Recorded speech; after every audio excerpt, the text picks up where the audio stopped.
Welcome to episode 2 of the YMB and BTC Podcast. I'm Daniel Brown.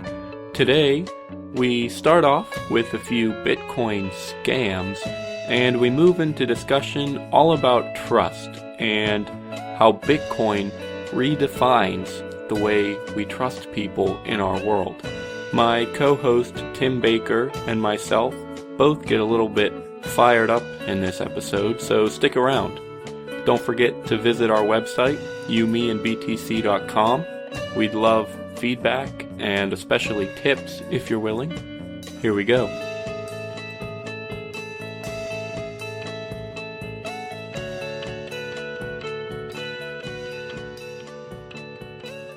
I wanted to talk about these emails that I've been getting. I'm almost completely sure that they're spam for a couple reasons. Number one, I just have no connection to them. I don't know why I'm getting them. I didn't sign up for them or anything like that. So yeah, they're almost definitely spam. But also, I've been getting two of my different email addresses. I've been getting the exact same emails to me that wouldn't really make sense. Some of them are just like, hey, I saw you were selling Bitcoins. I want to buy Bitcoins from you. Reply to this email and we'll set up a deal. I don't really know what they're fishing for with that. I mean, I replied and set up a deal. I don't know. Like, are they, maybe they are legitimately no, it can't be legitimate. I don't think, why would they send the exact, it's a personal thing. It's like, I saw your ad on local Bitcoins, which I've never used, and I want to buy some Bitcoins. And that sends that exact same email to two of my accounts. Yeah, it has to be a scam. Do they say they live in your area or anything like that? Local Bitcoins you can use for more than just person-to-person trade, more than physically meeting up. You can do PayPal and everything. But I'm not sure what they would be fishing for. Let's say I did reply to their email. What would they get from me? Let's say I was like, oh yeah, I am selling Bitcoin. I guess they might just be scammers that just can't find enough people on the forums and on the over-the-counter channel. Maybe they're just trying to email people just to find more people to scam. I don't really know.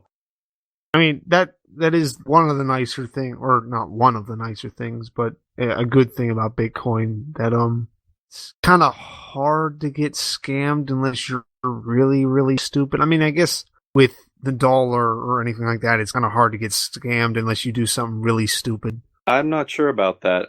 Scamming is huge.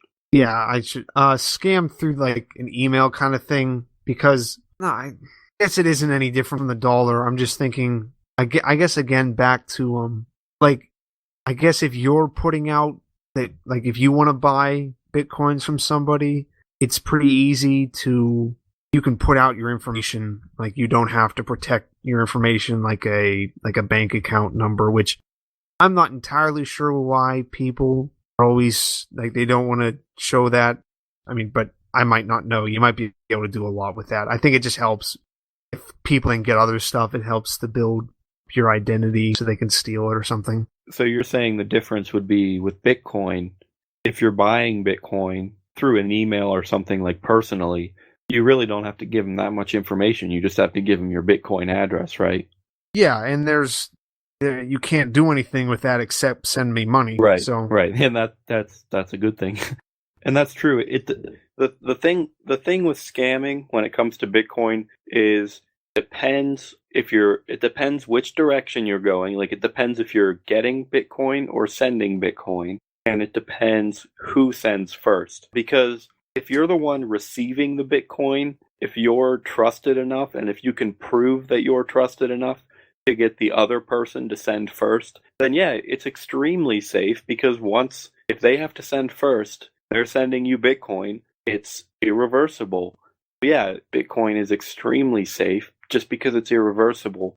On the other hand, it's dangerous for the people who send Bitcoins, because if they send them and they don't get what they were supposed to get, then they've lost their Bitcoins and they can't reverse that transaction. There's no arbiter or anything like that, unless, and I guess this is a good thing, but there can be, if you choose someone to do escrow, then there can be an arbiter or someone who decides in disputes, someone who decides who gets the money or what actually happened. I guess that's kind of connected to our voluntarism discussion last time. If you don't have to have an arbiter or a third party, but if you want to include someone to do escrow, then you can do that. And I guess that's pretty nice. I think you're going to need escrow in any kind of a big marketplace. Well, yeah, and that's a good thing, because the way things are now, I guess the escrow agents would be the credit card companies or PayPal or people like that. They basically are escrow agents. When you use your Visa card and something goes wrong, the person who decides who gets the money, or the person who decides whether the transaction is reversed or not, that is the credit card company, or PayPal decides, whoever managed the transaction. Which, in a way, that's a good thing, but it also, a lot of them kind of have monopolies, and a lot of them make really unfair judgments, and a lot of them kind of, it's almost like they make the decision before any kind of infraction even happens. And what I mean by that is, with PayPal, before anything even happens, that in the contract with PayPal, when you sign up for them, I mean, I don't know any of the exact words, but it's almost like unless, except under certain circumstances which are described, which is when you have, I forget, it's called seller protection or buyer protection or something. But except for these certain circumstances, the whoever is spending the dollars almost always has complete control. And if he claims that he didn't send that money, it automatically comes back to him. I mean, yeah, PayPal says they investigate, and they do some things, I guess. And, they'll ask you for tracking numbers if you bought an item, and they'll ask the seller if they shipped it to them, and they'll investigate a little bit.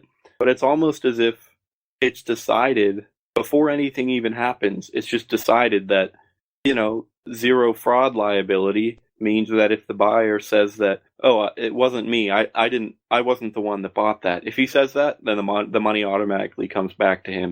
If he says someone stole his password, the money automatically goes back to him. And that's kind of a ripoff. I think with the escrow idea, it's more of a personal thing.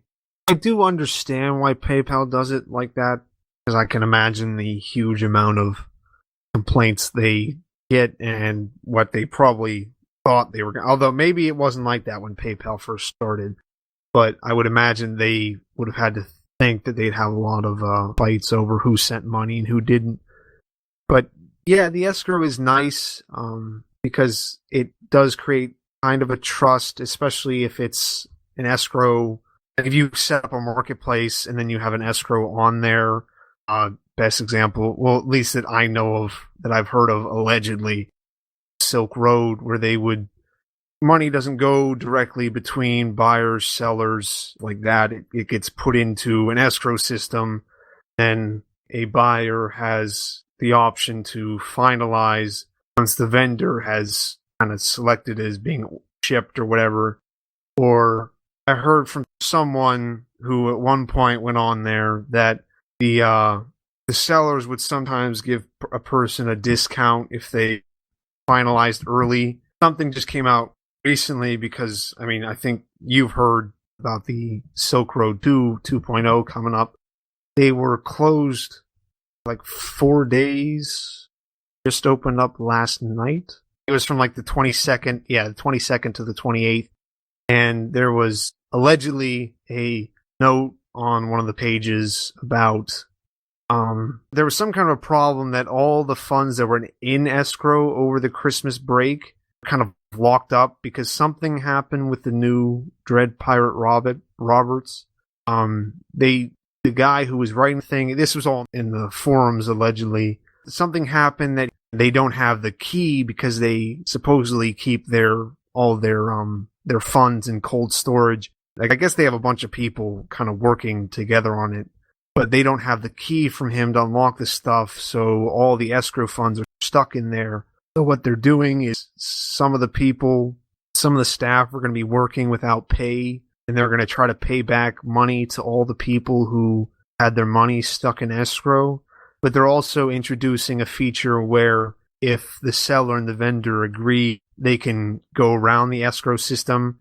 Wouldn't want to do that with the random new crack dealer who no one has ever dealt with before. But if some of these people, allegedly they make their money, that's how they make their living mostly. Scamming a few addicts out of a couple $100 is not going to replace all the money they get from their business. So the escrow system, allowing that option to not use that, kind of just bypass that, which would be the same thing as finalizing early. It takes out that whole kind of, okay, it's still there. A lot of people don't use it for the established vendors because people trust them. So I thought that was interesting hearing that, and that I guess that kind of ties in with what we were talking about. An escrow system is nice for especially someone you don't know, which is a lot of times you're doing stuff with Bitcoin. Although the stuff I've been doing recently with Bitcoin, I kind of know the person at least. Like I've bought a few things now on, what is it, purse.io? Yeah. And I've talked with the guy, we've talked with the guy, so I kind of know him. I kind of just put the money in there or the Bitcoins in there, and I don't really worry about it. Now the money doesn't really go to him. It goes through the person who buys my Amazon stuff. But I have known, and other stuff that I've bought stuff, I know the person normally I'm sending stuff to. But an escrow system is definitely nice whenever you don't know and you have no idea what the person's doing and you don't have any kind of information on them outside of that. That's why I love reviews on stuff. And I get annoyed whenever there aren't any reviews for something that's been out for a while. Someone has to have bought this. Why can't they just tell me if this guy is going to steal something from me or if he's going to give me what I want? Here's my thing. Yeah, anyone who buys something, if you're going to leave a review, don't just, it's good. You can do that and it's okay, but I kind of like knowing a little bit more than that. Like when I write a review, I try to to a certain extent, you can't go too far, but really just describing the thing, as much as I can, and really talking about it to kind of help someone else get an idea, because sometimes that person isn't able to put up that much of a product description. Maybe they're too lazy. I think I've seen other things. A company will reward you, whether if you buy something from them or if they just want to send you something. If you give them a good review, they might send you something just to say, hey, thanks for the advertising. That's when you put us in a good light. Now, don't lie about it just to get something. You can if you want. I can't stop you, but I'd rather you not. But like Amagi Metals, I guess Daniel put up one of my videos reviewing their silver.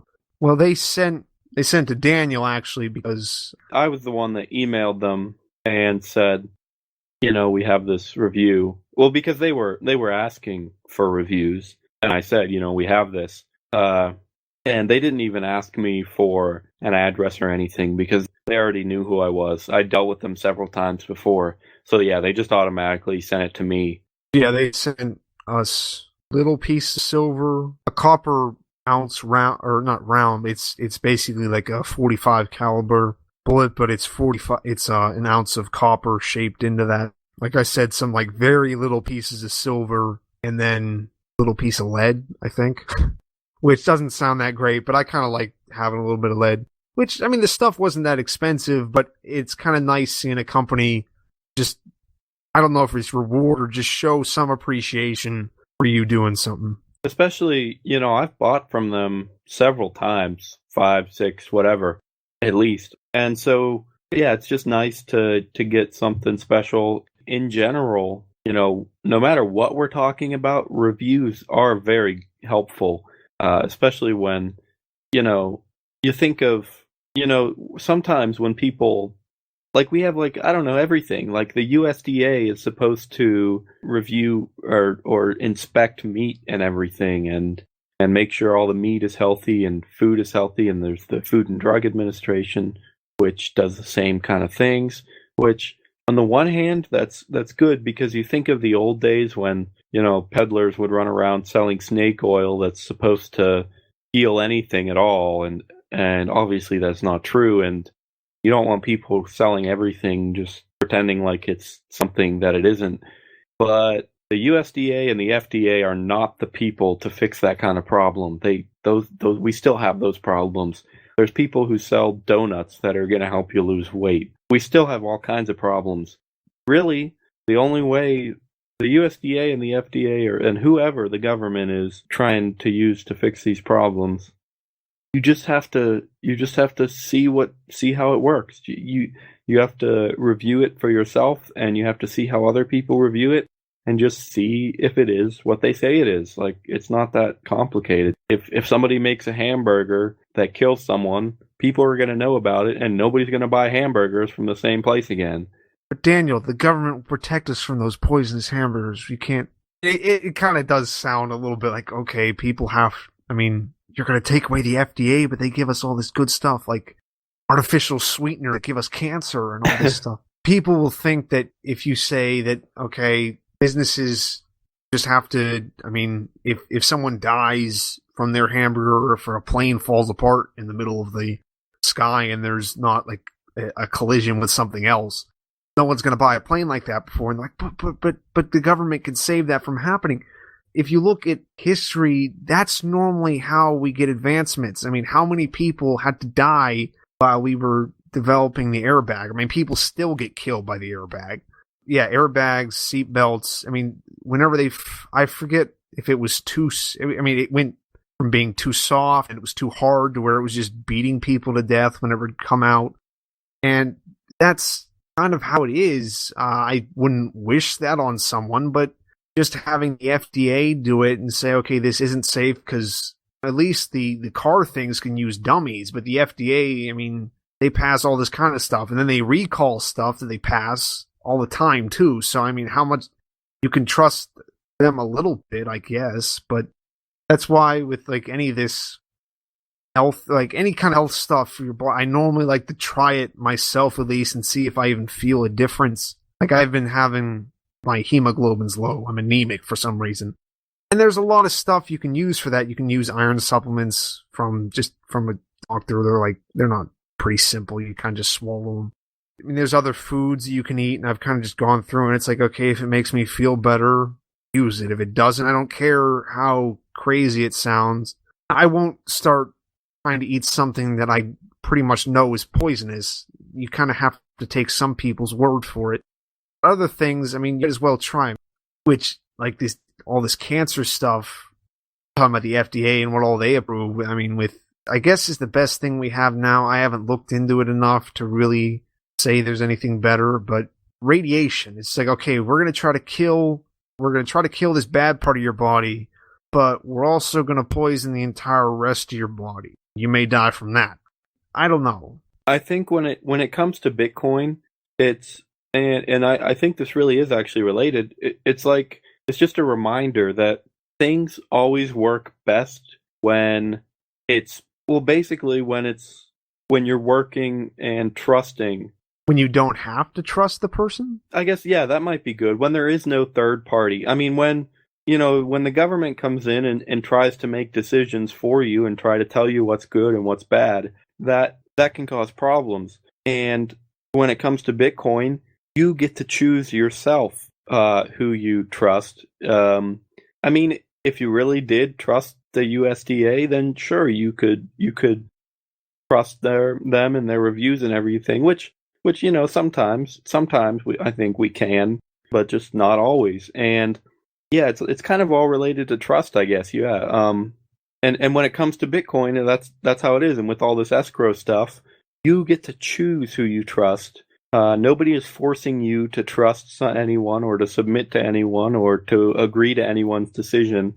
And actually, I was thinking, I guess I was being a little bit unfair to PayPal. This is backing up quite a bit, but I was being a little bit unfair to PayPal because they are a private company. Now, I mean, I'm sure they have no choice but to do what the government says a lot, and I'm sure the government sort of coerces them and convince, and with regulations and everything. But in general, PayPal really is a private company, and if the contract says that this is what's going to happen to the money if this happens, then if that's what the contract says, and if I agree to it, they're not forcing me to do anything. And if I don't think that that's right, then I don't have to use PayPal. So I was being a little unfair to them, I guess. And I think as Bitcoin grows and as Bitcoin becomes more widely used, more people, there could be a company that works exactly like PayPal. There could be a company that, has a contract, and when you make an account with this company, you agree to this contract, and they could do the exact same thing. If it's an escrow company, they could say, if this happens, what we're going to do with your money.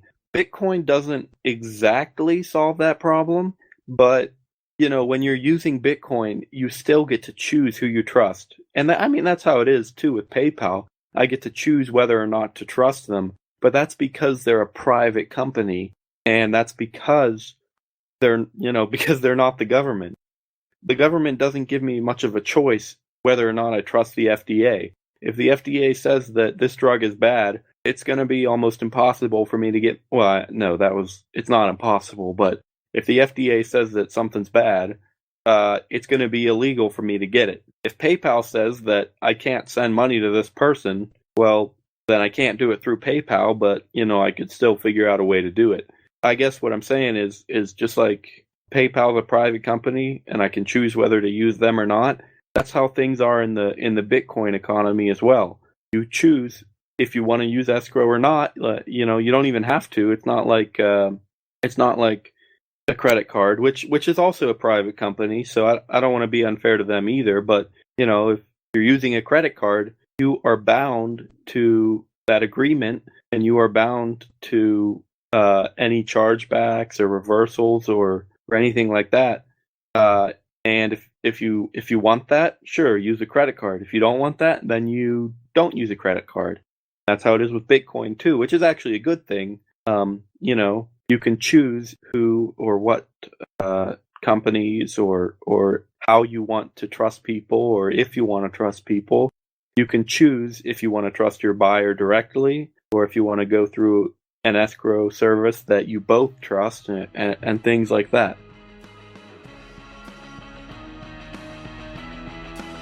The You, Me, and Bitcoin podcast is funded in part by listeners like you. If you're able and willing, head over to youmeandbtc.com and find the tipping address for this episode. We're also on the lookout for sponsors, so if you have a product or service, contact me, Daniel at youmeandbtc.com. A lot of people don't realize that Bitcoin is just money. It's money that, you can use the same way you can use other money. People think of it almost like a stock, like you're going to buy Bitcoin with dollars and it's an investment, and that's all it is. And one thing that I think a lot of people miss is that it's just money and you don't have to buy it. A lot of people are concerned about the price is so high, and we could also talk about divisibility and everything. The point is, a lot of people think you have to buy it and you have to sell it. They don't realize that it's just money, and one of the easiest ways to get Bitcoin is just to work for it, to do something for it. Mining is another option, but that's that can be technical. That's kind of risky in some ways. A lot of people don't think about the fact that you could just work for Bitcoin. The economy is still pretty small, so it can be kind of hard to find someone who is going to pay you to do whatever you do with Bitcoin. But that is an option, and especially if you're flexible, then you can always just find someone who likes what you do, or who needs your service, who will pay you in Bitcoin. Doesn't matter how expensive it is. You can still get it by just working for it or providing a service. And a nice thing about Bitcoin is that you can, with how the trend has been recently, you can offer a decent discount because it does have that investment opportunity. So it whatever service you're providing or whatever product you're providing, you can offer that, whatever it is, at a decent discount for using Bitcoin, which, all other things being equal, puts you above other competition that are only going to accept in the dollar. You can do that because Bitcoin, it's a speculation along with it being currency. Right, and that's something I've noticed it can be really surprising what people will do just to get their hands on some Bitcoin. You know, there's so many threads where, someone just says, I can do this and this and this. I'll do anything for Bitcoin. People just really want it, and they'll do a lot of things for it. And also, even people saying that they'll just work for tips because, and now it can't be work that's too serious, because if that wouldn't be worth it then. But people will say, I'll give you advice, I'll help you fix your computer just for tips. You don't even have to pay me if you can't, but I just want some Bitcoin and I have some free time, so sure, I'll do this for you. And if you'll give me a little bit of Bitcoin, it doesn't even matter how much it is. People just want Bitcoin because it's valuable, and because, maybe they don't want to pay for it with dollars. Maybe they don't have dollars, and that's pretty cool. Now, it's also, in some ways, some people think that that's been detrimental because, there's people who will say that anyone with a computer is now pretending that they're a graphic designer, and anyone who has Photoshop is saying that they'll create logos for an insanely low price. And it can seem like that's detrimental because it's really low quality and people really don't know what they're doing. They just really want Bitcoin, so they'll spend 10 minutes making some weird logo and adding a few weird effects, and then they'll get paid a really low price for it. And yeah, sure, if the quality's low, the quality's low. I'm not going to disagree with that, but that doesn't have to be detrimental. It's also really cheap, and if you don't want it, then you don't have to pay for it. Like, nobody's forcing you to buy a logo from someone who is pretty low quality. Nobody's forcing you to buy the cheap one. It's the same thing we already were talking about. If you want to trust them, if you like their work, sure, go for it. If you don't trust them, if you don't like their work, you don't have to. Yeah, people say that it's bad sometimes because people like Bitcoin maybe too much and do anything just to get a little tiny, a few Satoshis. But I really don't think that's bad. You don't have to deal with anyone like that if you don't want to. I don't know that I have too much to say on that. I haven't done much working. I've been somewhat involved in selling those little coins. I haven't myself really worked for any Bitcoins.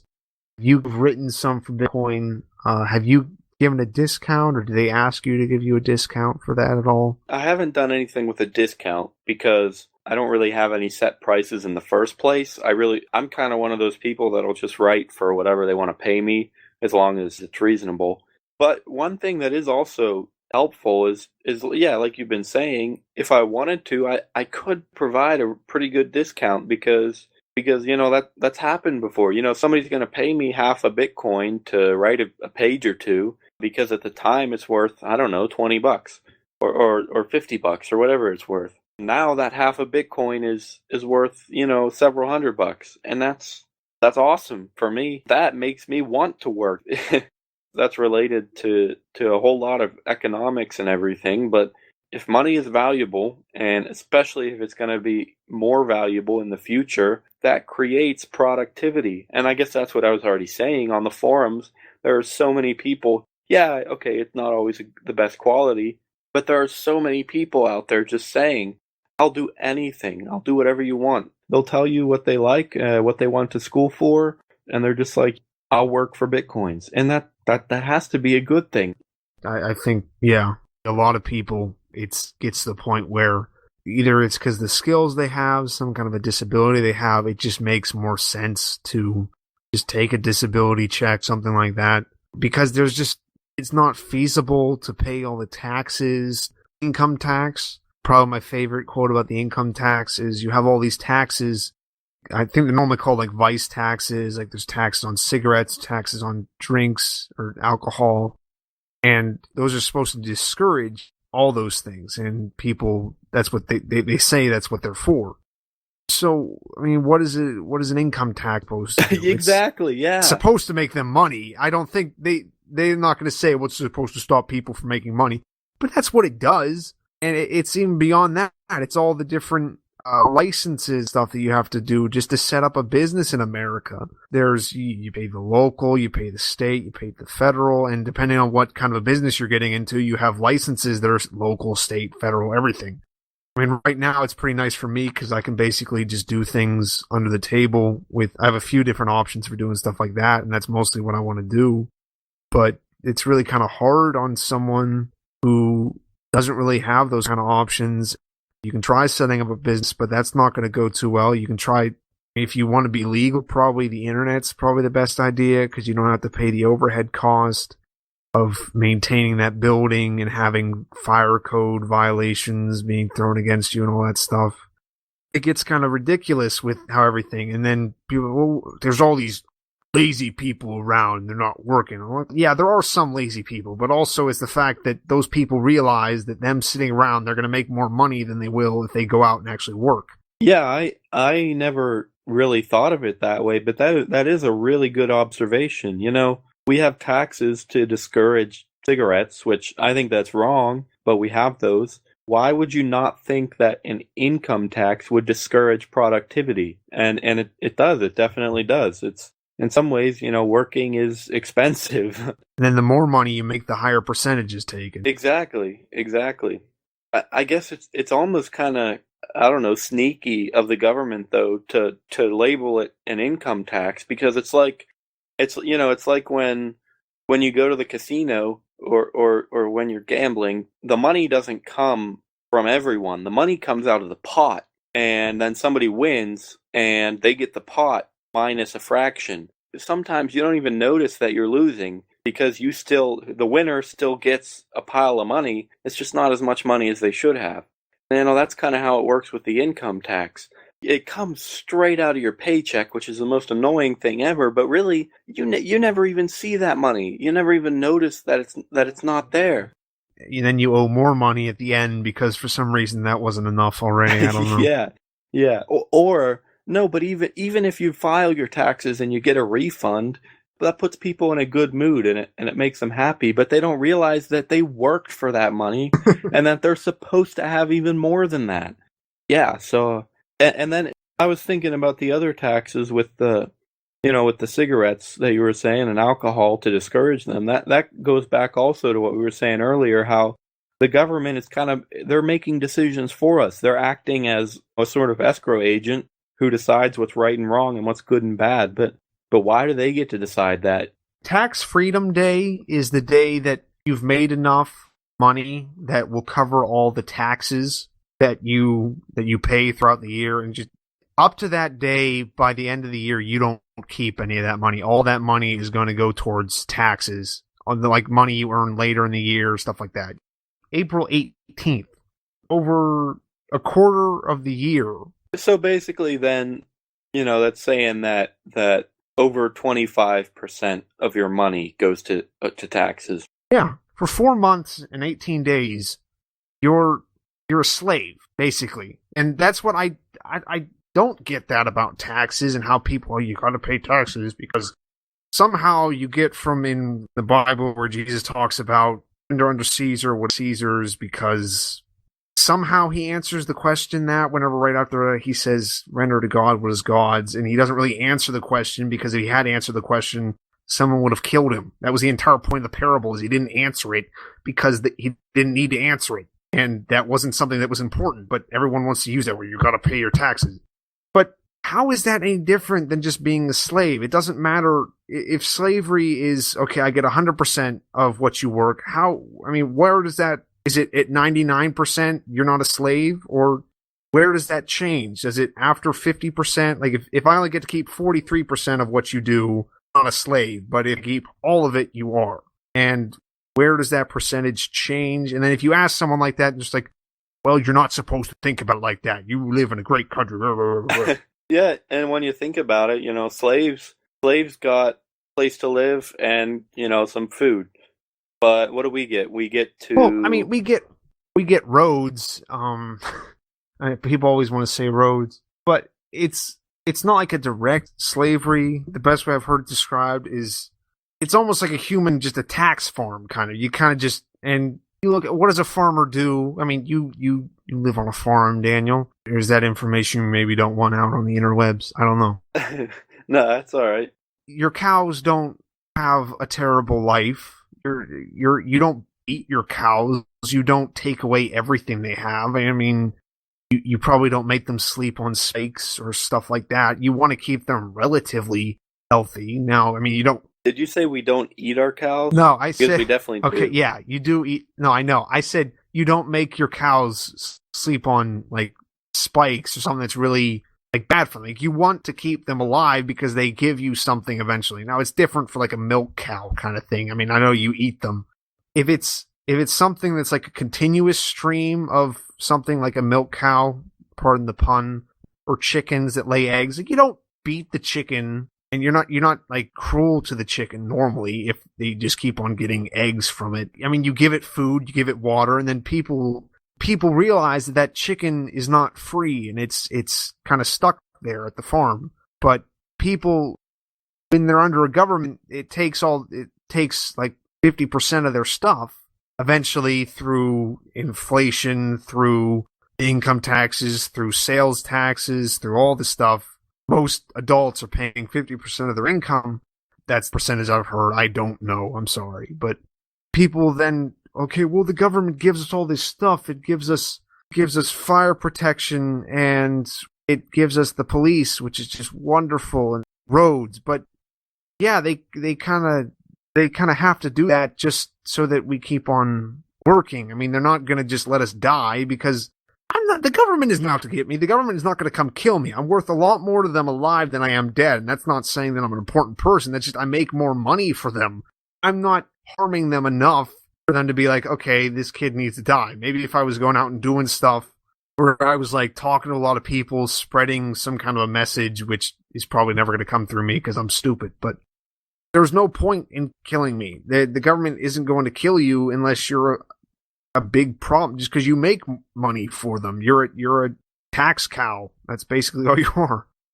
I think that the services that the government provides for us, I think that also ties us back to choosing who to trust and everything. Because yeah, they give us fire protection and they give us police and roads, but what if I don't want to pay for that police department? What if I want someone else to protect me? Or what if I don't even want fire protection? What if I don't even have a house? I didn't even think about public schools. What if I don't want to go to public schools? Exactly. Or they're telling us who to trust. They're telling us who gets our money. They're not letting us have any choice in the matter. And that's kind of how it works on a farm, you know? Yeah, I'll feed you and I'll make you happy if I can, just because you were worth something to me alive. But I'm not going to give you I'm not going to feed you the most expensive food every night. I'm just going to give you what you need so that you can give me what I want. That's how it works on a farm. And that's, like you said, it's a tax farm. That's what they're doing. The other argument is always that taxes are payment for services rendered, which is exactly what you just said. Well, maybe I don't want those. That's like me saying that, like, I cut lawns at least a lot in the summer. If I go to a house and I just cut their lawn, and I say, okay, I cut your lawn, give me $200. No one questions the logic then that person does not owe me $200, and I'm just like, okay, give it to me or else I'm going to shoot you. I'm going to throw you in a cage.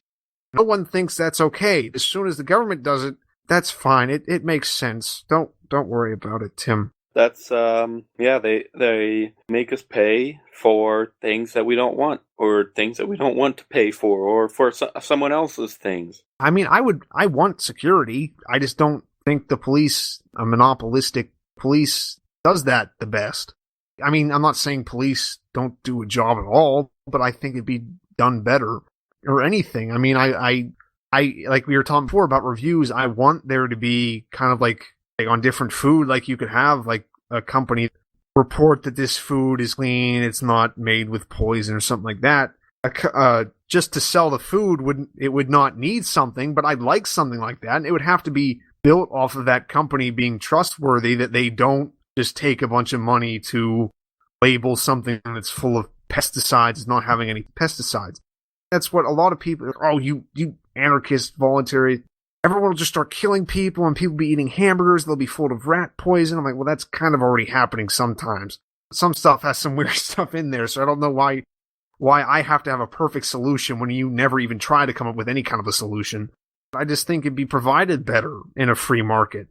I don't want to have to buy that snake oil and hope it doesn't burn my arm off. I want someone who's going to try it, test it out, and tell me if it works or not, or what it's going to do. I want that. I want to know what I'm buying and stuff, but I don't want those reviews to come from someone who is getting free money for their job. I don't want those reviews to come from someone who decides their own salary. Now, that's kind of a disconnected way to put it, because whoever tested that meat, they don't actually decide how much they get paid. The government as a whole, they can tax us as much as they want to. If we don't pay, they have the guns to make us. And the FDA is part of the government, and the government takes people's money, whether they want to give it to them or not. And that's not how I want things to work. It's not a market approved wage. I don't know how much they get paid, but I guess what you were saying is like it's not really determined by the market how much they get paid. I mean, the market's kind of an ethereal thing, but it's not being decided upon between the person selling and the person buying. It's just like we say so. It's not built off of how much work it takes or how much value's in it. It's just, well, whatever. We just want to just go with it. I don't care. The service that they are providing is not paid for by people who want to pay for it. I mean, some people do, but because it's the government, the free market is kind of not there because of taxes. And so the service is not paid for, at least not directly, by the people who want the service. And it's not, when I pay my taxes, I don't pay my taxes to the FDA. I just pay taxes because I pay taxes.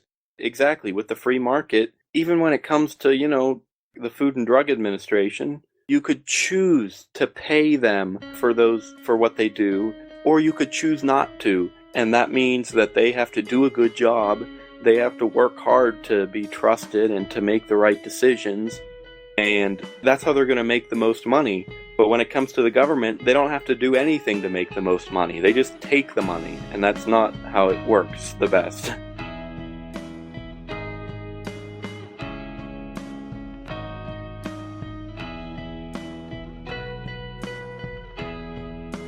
Thanks for listening. Once again, we would love it if you could visit our website, youmeandbtc.com, and it would be even better if you could join us next time.